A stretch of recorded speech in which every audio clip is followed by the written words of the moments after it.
नमस्कार विद्यार्थी मित्रांनो, श्री संत ज्ञानेश्वर शिक्षण मंडळ संचलित महाराणा प्रताप विद्यालय भुसावळ आणि मी सुधाकर सपकाळे.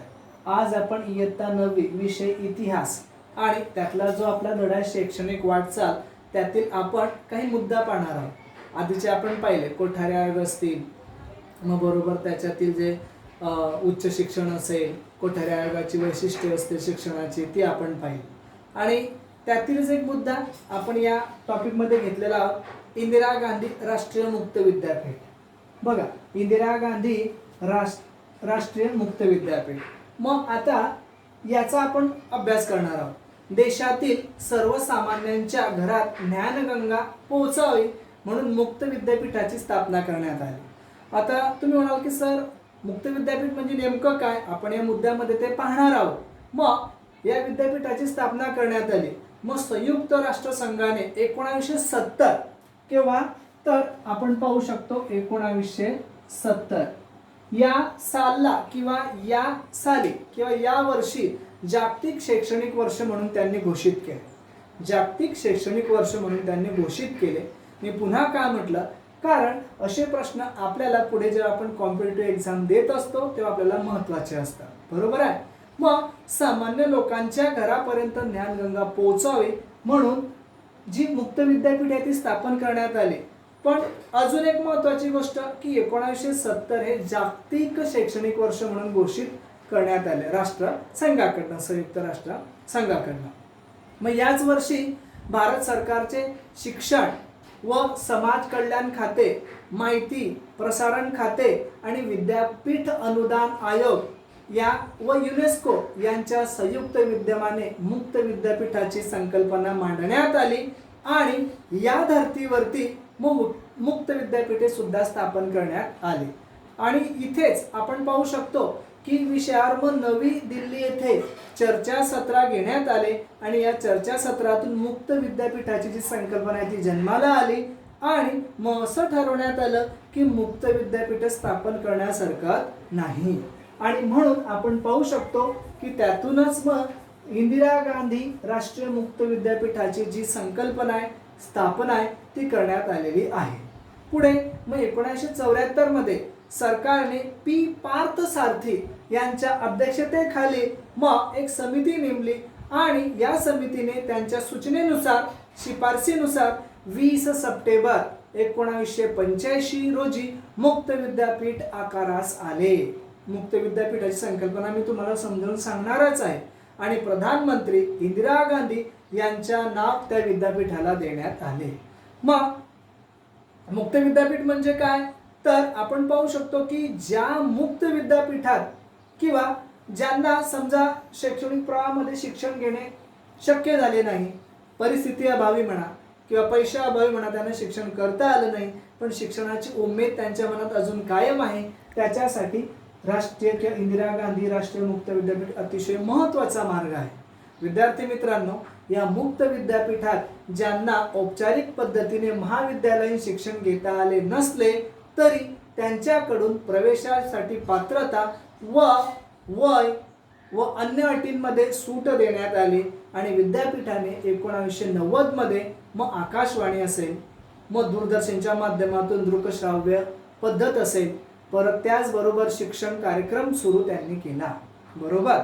मग आता काय झालं की 1990 मध्ये आकाशवाणी उपग्रह मार्फत आपण पाहिलं मगाशी, त्याचबरोबर मग दूरदर्शनच्या माध्यमातून दृकश्राव्य म्हणजे ऐकू येतं आणि दिसतंही अशा पद्धतीची त्यांनी दूरस्थ शिक्षण पद्धती या कार्यक्रमाद्वारे सुरू केली आणि विद्यापीठाने मग विविध शाखांमधून 1000हून अधिक अभ्यासक्रम या ठिकाणी राबवले. बघा, सोपं काम नाही आहे की त्यांनी विविध शाखांमधून 1000हून अधिक अभ्यासक्रम राबवले आणि मग देशात 58 प्रशिक्षण केंद्रे, त्याचबरोबर परदेशात 41 केंद्रे स्थापन करून विद्यापीठाने शिक्षणाची सोय उपलब्ध केली. बघा, देशामध्ये किती? 58 आणि परदेशामध्ये किंवा आपण बाहेर देशात म्हणूया तर 41 केंद्रे त्यांनी स्थापन केली आणि मुक्त विद्यापीठाच्या मार्फत मग शिक्षणाची सोय उपलब्ध करून देण्यात आलेली आहे.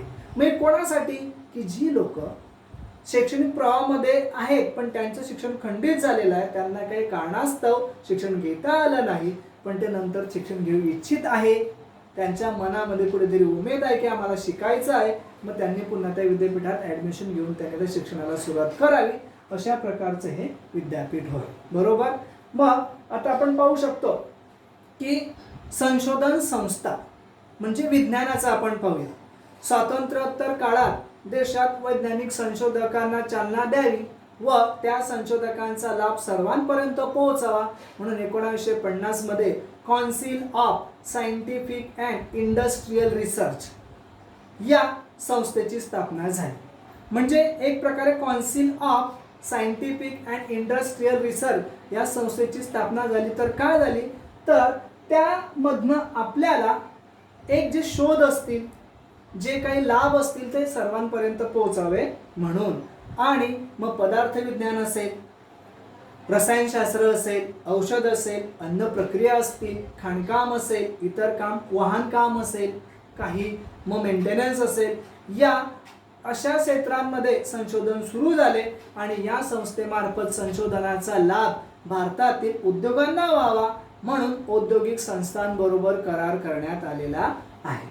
बघा, आता आपण पाहू शकतो की आपण आधी BS4 अशी इंजिन असलेल्या 2 व्हीलर गाडी वापरायचं. याच्याने काय व्हायचं की इंधनाचा वापर जास्त व्हायचा. पण आता नुकतंच मार्केटमध्ये काही BS6 नावाच्या गाड्या सुद्धा आलेल्या आहे किंवा ते मॉडेल असलेलं. मग याच्याने काय आता इंधन कमी लागतं आणि त्याच्यावरचा खर्चही कमी लागतो. पण हे कशामुळे झालेलं आहे, संशोधनामुळे. मग त्या काळी अशा संशोधनाच्या संधी उपलब्ध करून देण्यात आल्या की जेणेकरून ते उद्योगांना महत्त्वाचं असेल म्हणून.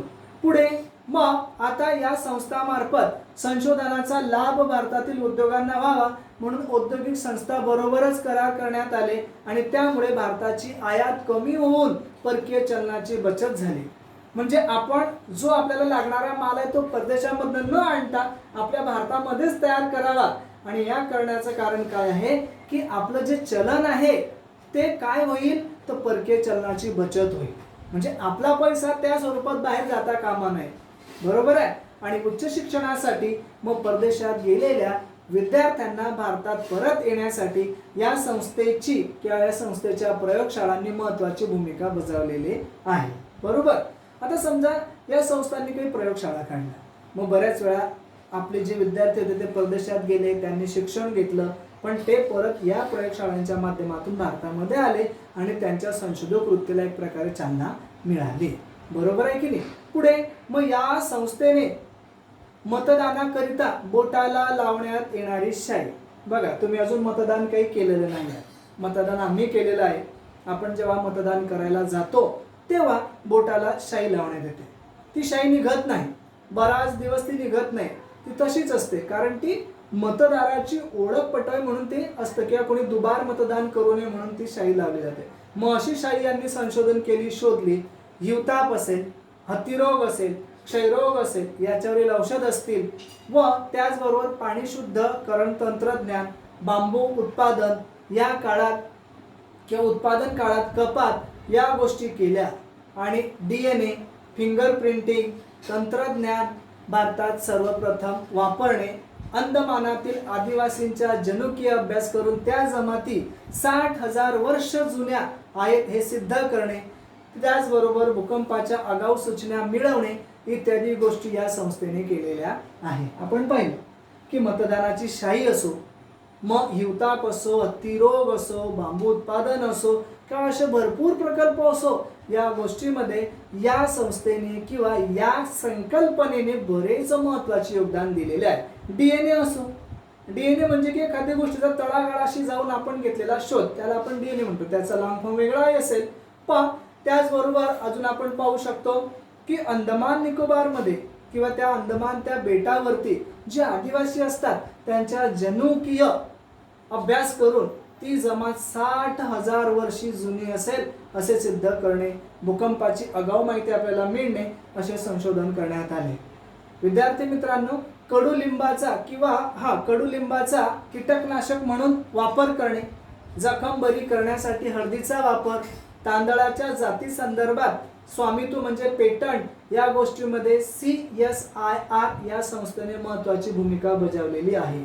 आणि भारतीय परंपरागत ज्ञानाचा डिजिटल कोश तयार करून तो 8 आंतरराष्ट्रीय भाषांमध्ये CSIR यांनी उपलब्ध करून दिलेला आहे. आपण पाहू शकतो की CSIR याच्या मार्फत मग तांदूळाचं पेटंट असो किंवा अजून काही डिजिटल भाषांमध्ये 8 भाषांमध्ये ते प्रसारित करणे हे काम यांनी केलेलं आहे. तर आपण आता संशोधन आणि विज्ञान याच्यामध्ये पुढचा टॉपिक पाहणार आहोत गणित. बघा, गणिताची पार्श्वभूमी आपल्या भारताला खूप मोठी आहे, बरोबर आहे. असं म्हटलं जातं की शून्याचा शोध हा आपण लावला म्हणजे भारतीयांनी लावलेला आहे. आणि आपल्याकडे गणिताच्या भरपूर अशा संकल्पना किंवा त्याचं उगमस्थान म्हटलं तरी वावगं ठरवू नये. आपण पाहू शकतो की लीलावती नावाचं जे पुस्तक आहे गणिताचं, त्याच्यामध्ये छोट्या छोट्या डायग्राम मार्फत, कृती मार्फत त्या दाखवण्यात आलेल्या आहे गणिताच्या संकल्पना. ओके, आपण गणिताचं पाहू.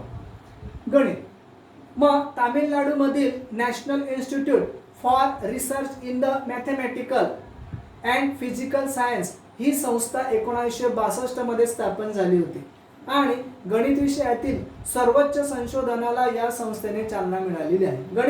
गणित विषयाच्या मार्फत आपण भरपूर फिजिक्स किंवा जे काही अंतराळ असेल याच्यातल्या भरपूर संकल्पना उलगडू शकतो. तुम्ही पाहत असाल की जॉन हॉपकिन असतील, त्याचबरोबर कर्नाटकमधील शकुंतला देवी असतील, हे गणिताचे चांगले उदाहरण आहे, बरोबर. गणित तज्ञ त्यांना म्हणतात. पुढे संगणकाचा जर विचार केला विद्यार्थी मित्रांनो, तर 1969 मध्ये आपण स्वदेशी बनावटीचा संगणक तयार केला. 1969 मध्ये आपण स्वदेशी बनावटीचा संगणक तयार केला, म्हणजे स्वतः भारतामध्ये तयार केला. आणि Indian statistical institute and Jadavpur विद्यापीठ यांनी संयुक्तपणे ISIJU हा देशी बनावटीचा पहिला संगणक तयार केला. आणि टाटा कन्सल्टन्सी सर्व्हिसेस आणि अर्थात TCA या कंपनीला 1974 मध्ये मग अमेरिकेतून सॉफ्टवेअर निर्मिती क्षेत्रातील कंत्राट मिळाले आणि भारतात सॉफ्टवेअर उद्योगाची सुरुवात झाली. आपण पाहिलं की आपण आता आपापल्या स्वतःच्या हिमतीदिमतीवर आपण काय केलं की संगणक तयार करायला सुरुवात केली. मग आपण त्याच्यामध्ये टाटाचं योगदान असो किंवा TCAचं योगदान असो किंवा त्याच्यामध्ये IS त्याचबरोबर IJU म्हणजे येदो एक कंपनी याचं योगदान असो, हे आपण पाहिलेलं आहे. पुढे मग संगणकामुळे शास्त्रीय संशोधनाचा वेग वाढला, बरोबर आहे. आपण पाहतो शास्त्रीय संशोधनाचा वेग वाढला.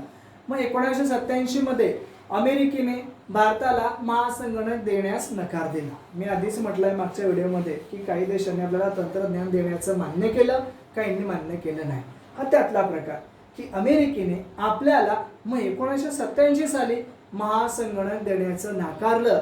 पण त्यावेळेचे प्रधानमंत्री राजीव गांधीने किंवा त्या सरकारने स्वतःच महासंगणक विकसित करण्याचा निर्णय घेतला आणि 1988 मध्ये केंद्र सरकारने पुणे येथे centre for development of advance computing या CDAC या संशोधन संस्थेच्या मार्फत म्हणजे त्याची स्थापना केली. आणि च्या मार्फत 1991 मध्ये डॉक्टर विजय भटकर की जे विदर्भातील आहे यांच्या नेतृत्वाखाली परम 8000 हा महासंगणक तयार केला. बघा, आपल्याला त्या काळी भारतीयांना खूप अभिमानाची गोष्ट आहे की अमेरिकेने आपल्याला महासंगणक देऊ केला नाही, पण मग आपण 1991 मध्ये CDAC या संस्थेच्या मार्फत डॉक्टर विजय भटकर यांच्या नेतृत्वाखाली मग परम 8000 हा महासंगणक तयार केला, बरोबर. ओके, पुढे मग आता आपण पाहू शकतो त्यातला एक topic Bhabha atomic research centre म्हणजे BARC, बरोबर. मग BARC काय आहे ते आपण पाहू. तर या संस्थेने nuclear physics, solid state of physics, मग spectroscopy, chemical and life science अशा विविध विषयावर मोलाचे संशोधन केले. बघा, मग न्यूक्लिअर फिजिक्स असेल, त्याचबरोबर मग सॉलिड स्टेट फिजिक्स असेल, मग spectroscopy, chemical and life sciences अशा विविध विषयात मोलाचे संशोधन त्यांनी केले.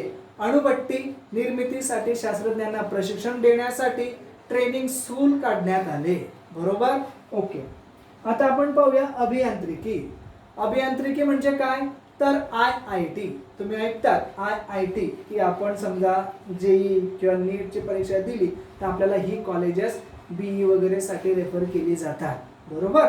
मग त्याच संस्था आपण पाहणार आहोत अभियांत्रिकी. मग 1951 मध्ये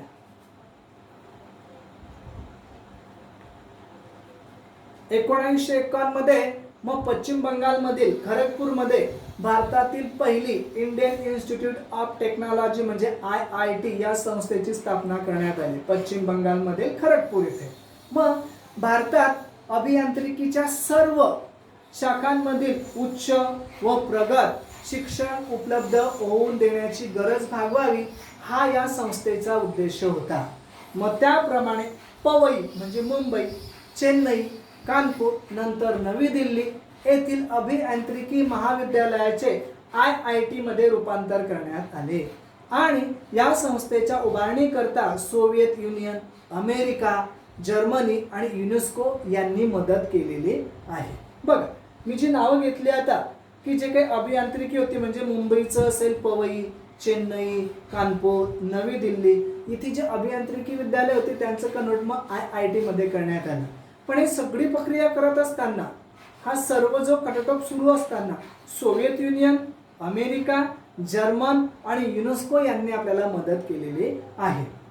मग भारतातील IIT या संस्थेला स्वायत्त विद्यापीठाचा दर्जा देऊन BTech, MTech अभ्यासक्रम सुरू करण्यात आले आणि प्रवेश प्रक्रियेद्वारे प्रवेश आणि माफक शुल्क या विद्यार्थ्यांसाठी आरक्षण हे IIT संस्थेचे वैशिष्ट्य आहे.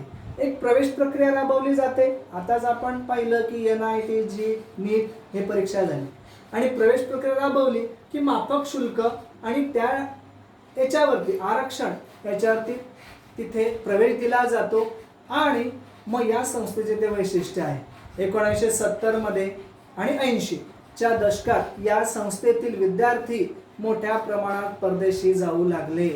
पण त्यामुळे ब्रेन ड्रेनची समस्या सुरू झाली म्हणजे की शिक्षित विद्यार्थी कायमस्वरूपी प्रदेशात जाणे व स्थायिक होणे. असं का? आपण पाहू शकतो की इथे पिकतं आणि मात्र परदेशात खपतं अशी म्हण पण आली होती त्या शतकामध्ये. बरोबर आहे. त्या दशकामध्ये कसं की इकडनं मुलं तयार व्हायची आणि ती कायमस्वरूपी काय व्हायची मग परदेशात स्थायिक व्हायची. याला ब्रेन ड्रेन असं म्हटलं जायचं. आणि विद्यार्थी मित्रांनो मग त्या पार्श्वभूमीवर 1990 नंतर मात्र ही परिस्थिती बदलली आणि 1994 मध्ये गुवाहाटी म्हणजे आसाम, 2001 मध्ये रुरकी येथे मग IIT या संस्थेची स्थापना करण्यात आली आणि इंडियन इन्स्टिट्यूट ऑफ मॅनेजमेंट म्हणजे IIM आपण आता पाहूया. बघा IIT पाहिला आपण. मी अशी अपेक्षा करतो विद्यार्थी मित्रांनो की तुम्ही पण IIT मार्फत शिक्षणाला जावं. आलं का लक्षात? कारण याच्यामध्ये असलेला अभ्यासक्रम हा बहुतांशी ऑटोनॉमस असतो. ओके.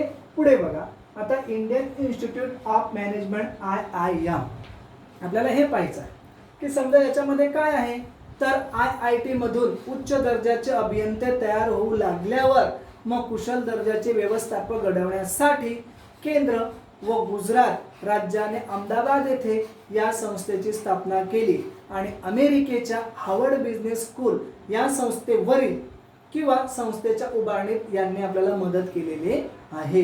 मग कोलकाता, बेंगलोर, लखनौ त्याचबरोबर कोझिकोड, इंदोर आणि शिलाँग येथे इंडियन इन्स्टिट्यूट ऑफ मॅनेजमेंट म्हणजे IIM या संस्थेची स्थापना करण्यात आलेली आहे. बरोबर. मग अजून एक टॉपिक आहे की film industry, film and television institute of India या संस्थेत चित्रपट निर्मिती त्याचबरोबर दिग्दर्शन व्यवस्थापन कसं करावं याचं प्रशिक्षण आपल्याला दिलं जातं आणि या ठिकाणी प्रभात फिल्म कंपनीचा वारसा या संस्थेला मिळाला आणि संस्था जगभर ख्यातकीर्ती झाली. विद्यार्थी मित्रांनो आपला पुढचा टॉपिक आहे तो म्हणजे नॅशनल इन्स्टिट्यूट ऑफ डिझाईन म्हणजे NID. बरोबर आहे. आता आपण याच्यावरून समजू शकतो डिझाईन. जसं आपण पाहिलं IIT याच्यामध्ये दर्जेदार ख्यातकीर्त असलेले जे अभियंते ते निर्माण होतात. त्याचबरोबर हे अभियंते निर्माण झाले पण त्याचबरोबर इंडियन इन्स्टिट्यूट ऑफ मॅनेजमेंट मग त्या व्यवस्थापकाची सुद्धा गरज असते. मग या संस्थेतून व्यवस्थापक निर्माण व्हायला लागले. पण आता डिझाईन हा शब्द पण महत्वाचा म्हणजे NID national institute of design. मग 1961 मध्ये अहमदाबाद येथे औद्योगिक त्याचबरोबर ओरखन इंडस्ट्रियल या विषय आरेखन या विषयाचे मग शिक्षण देण्यासाठी या संस्थेची स्थापना करण्यात आली आणि या संस्थेने 1963-64 मध्ये बेसिक डिझाईन, ग्राफिक डिझाईन, वस्तूचे डिझाईन, व्हिज्युअल कम्युनिकेशन हे अभ्यासक्रम सुरू केले. आणि आपण पाहू शकतो की या संस्थेने आकाशवाणी संच म्हणजे ट्रान्झिस्टर, गणकयंत्र म्हणजे कॅल्क्युलेटर आणि या वस्तूचे आरेखन डिझाईन सुद्धा केलेले आहे. इंडियन एअरलाइन्स व स्टेट बँक यांची बोधचिन्हे तयार करणे ही कामे हाती घेण्यात आलेले आहे. आलं का लक्षात? आता आपला पुढचा टॉपिक आहे म्हणजे संशोधन संस्था, वैद्यक संस्था. आपण याच्या मार्फत आता पाहणार आहोत. आता आपण मगाशी पाहिलं की नॅशनल इन्स्टिट्यूट ऑफ डिझाईन म्हणजे NID हे पाहिलं, बरोबर आहे. विद्यार्थी मित्रांनो, असं केल्याशिवाय भारताचा विकास हा शक्य नव्हता. आता बघा, तुम्ही समजा एक बातमी पाहू शकता की कालच्या दिव्य मराठीला आहे की गुगल पे, बरोबर आहे, किंवा आपण प्ले स्टोअर म्हणतो. त्याचबरोबर मग प्ले स्टोअर म्हटलं किंवा त्याचे काही समजा ब्राउज असेल तर त्या गुगल प्ले स्टोअरला आपण एक टक्कर द्यावी म्हणून काल एक मीटिंग झाली की 56 जे स्टार्टअप असतात किंवा जे संस्थापक असतात ते गुगल मीटवर एकत्र आले आणि त्यांनी की या प्ले स्टोअरची जी मक्तेदारी आहे ती बंद व्हावी म्हणून आपणही एखादी स्टार्टअप म्हणून एखादी असं स्टोअर सुरू करावं असं आता चाचपणी करण्यात आली आहे. आणि या सर्वांना मग केंद्र शासन मदत करणार आहे, बरोबर. मग आता आपण पुढचं पाहणार आहोत संशोधन संस्था, वैद्यक संस्था. स्वातंत्र्योत्तर कालखंडातील मग वैद्यकीय क्षेत्रातील संशोधनासाठी 1949 मध्ये भारतीय वैद्यक अनुसंधान परिषदेची म्हणजे ICMR ची स्थापना करण्यात आली. आणि या संस्थेवर मग देशातील विद्यापीठे, वैद्यकीय महाविद्यालय, शासकीय, बिगर शासकीय संशोधन संस्था यांना संशोधनासाठी सहकार्य करणे, बरोबर. आता आपण पाहू शकतो विद्यापीठे असतील, मग वैद्यकीय महाविद्यालय असतील, शासकीय किंवा बिगर शासकीय जे संशोधन संस्था यांना मदत करणे किंवा यांना आपण म्हणू शकतो की नॉलेज पुरवणे, ज्ञान पुरवणे, अर्थसहाय्य पुरवणे या सगळ्या गोष्टी याच्यामध्ये समाविष्ट झाल्या. मग विविध रोगांवर संशोधन करणारी 26 केंद्रे देशभरात सुरू झाली. त्यानंतर मग या संस्थेच्या संशोधनामुळे क्षयरोग, कुष्ठरोग यावर नियंत्रण मिळवणे शक्य झालं. आणि या क्षेत्रातील प्रगत वैद्यकीय शिक्षण व संशोधनाला चालना देण्यासाठी मग all India institute of medical म्हणजे AIIMS या संस्थेची स्थापना झाली. पुढे या संस्थेवर वैद्यक शास्त्राच्या पदवी, पदव्युत्तर त्याचबरोबर अभ्यासक्रमाची शिक्षणाची जबाबदारी सुद्धा टाकली गेली. मग आपण पाहू शकतो की वैद्यक शास्त्राच्या बहुतांश शाखामध्ये मग पदवी व पदव्युत्तर शिक्षणाचा सुविधा असलेली महाविद्यालये, त्याचबरोबर संशोधनाच्या चांगल्या सुविधा, सुसज्ज असे सार्वजनिक इस्पितळे या संस्थेचे वैशिष्ट्य होय.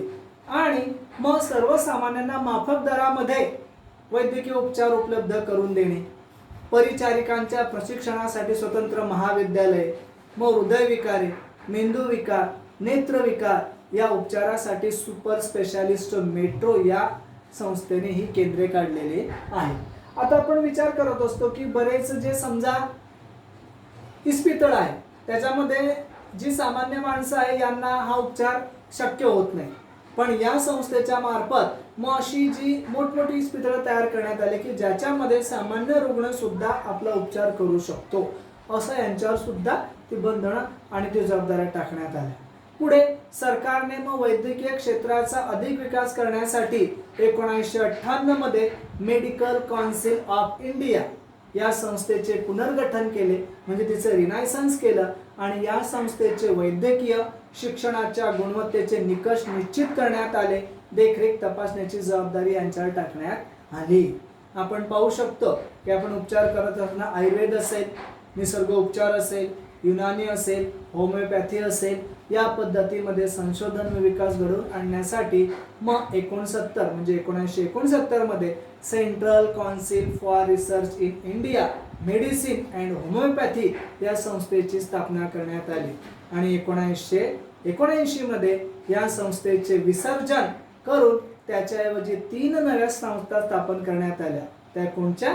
तर central council for research in Unani medicine, central council for research in homeopathy आणि त्याचबरोबर एक महत्त्वाची म्हणजे central council for research in yoga and nature cure म्हणजे निसर्गोपचाराचे पद्धत. पुढे या संस्थेकडे मग त्या चिकित्सा पद्धतीनुसार विविध रोगांचे संशोधन आणि चाचण्या औषधांच्या प्रमाणीकरणाची जबाबदारी सोपवण्यात आली. आता आपण पाहत आहोत की ज्या वैद्यकीय संस्था किंवा संस्थान आहे त्यांची जबाबदारी आपल्याला या कोविड-19च्या कोरोना व्हायरसच्या पार्श्वभूमीवर अतिशय महत्त्वाच्या आहे. बायोटेक असेल, सिरम असेल, अजून काही बऱ्याच संस्था असतील त्या याच्यामध्ये कामाला लागलेल्या आहेत. कर्करोग शिक्षण. कर्करोग म्हणजे काय? तर आपण पाहू शकतो कॅन्सर. मग हे शिबिर किंवा जे शिक्षण आहे हे आपण पाहू शकतो की advance centre for treatment research and educational in cancer he Tata memorial centre शाखा आहे. मग कर्करोगा संबंधित उपचार, संशोधन आणि कर्करोगासंबंधीच्या शिक्षणासाठी आपण पाहू शकतो की राष्ट्रीय स्तरावरील केंद्र म्हणून ही संस्था कार्यरत आहे. म्हणजे एखादी समजा कॅन्सर आहे त्याचं निदान नाही आहे पण आपण पाहू शकतो की टाटा मेमोरियल सेंटर ही शाखा त्या ठिकाणी महत्त्वाचं काम करत असते. संशोधन संस्था कृषी. भारतात कृषी क्षेत्रामध्ये संशोधन 1905 मध्ये सुरू झाले आणि भारतात कृषी संशोधन संस्थेला Indian agriculture research institute and 1958 मध्ये विद्यापीठाचा दर्जा देण्यात आला. आणि याच्या मार्फत आपण पाहू शकतो विद्यार्थी मित्रांनो की पुढील जो आपला टॉपिक राहिलेला आहे तो म्हणजे छोटासा किंवा आपण पुढील पेज पलटवून पाहू शकतो की हा दर्जा सुधारण्यासाठी आपण पाहू शकतो की असे बऱ्याच संस्था स्थापन करण्यात आल्या की ज्यामुळे आपल्या सामान्य लोकांचं आयुष्य सुसह्य झालंच पण या देशामध्ये काम करणारा शेतकरी सुद्धा याला उत्पन्न मिळवू लागलं. मग विकास असो, संशोधन असो, सुसज्ज प्रयोगशाळा, मृदा शास्त्र म्हणजे मातीचं शास्त्र. मग याचं काय काम असतं तर आपण पाहू शकतो की समजा एखाद्या जमिनीत आपण एखादी पीक घेत आहे मग त्या पिकाचं उत्पादन त्यामधनं येत नसेल तर त्याच्यामध्ये कोणत्या गोष्टीची कमतरता आहे मग ती आपण त्याच्यामध्ये ॲड करतो किंवा त्याच्यामध्ये आपण मिसळत जातो त्या मातीमध्ये. त्याला म्हणतात माती परीक्षण किंवा मृदाशास्त्र. कृषीशास्त्र, आर्थिक वनस्पतीशास्त्र इत्यादी विभागाद्वारे विद्यापीठाची कार्य सुरू झाली. बघा स्वातंत्र्यानंतर आपण आपल्या प्रगतीचा आलेख पाहू शकतो की बरेच कामं सुरू झाली पण बहुतेक वेळा आपल्याला आपला देश हा विस्ताराने मोठा असल्यामुळे बऱ्याच गोष्टींमध्ये आपल्याला प्रश्न निर्माण होत असतात. या संस्थेची नवी दिल्ली येथील मुख्यालय ग्रंथालय आहे आणि हे ग्रंथालय देशातील सर्वात मोठे कृषी विषयक ग्रंथालय आहे. बघा कोणी विचारलं की कृषी विषयक ग्रंथालय कुठे आहे तर आपण दिल्ली असं सांगू शकतो. आणि मग याच्यामध्ये काय गहू, कडधान्ये, मग गळीताची पिके, भाजीपाला अशा अनेक गोष्टींवर संशोधन सुरू झाले. आणि या संस्थेची सर्वात महत्त्वाची कामगिरी म्हणजे एका वर्षात एकाहून अधिक पिके घेण्याची पद्धत सुद्धा मूलभूत संशोधन येथे सुरू झाले आणि याचा फायदा शेतकऱ्यांना झाला. उदाहरणार्थ आपण पाहू शकतो की आजच्या काळात शेतकरी एका वर्षात 3 उत्पादनं घेत असतो. बरोबर आहे की नाही? समजा खरीपाचं त्याने ज्वारी घेतली, लगेच मग तो काय करतो रब्बीचं आपण पाहू शकतो तो हरभरा घेतो, करडई घेतो, बाजरी घेतो. बरोबर आहे. पण त्याच्यानंतरही तो घेऊ शकतो असं पीक सुद्धा आहे कमी शॉर्ट टायमाचं जसं की मका असेल हा 40 ते 45 दिवसामध्ये आपल्याला गुरांसाठी किंवा आपल्याला उत्पन्नासाठी तयार होत असतो. म्हणजे या पद्धती या ठिकाणी विकसित झाल्या. बरोबर. आशा करतो की तुम्हाला सर्व समजलं असेल. समजलं नसेल तर please comment me and ask me. Okay. धन्यवाद.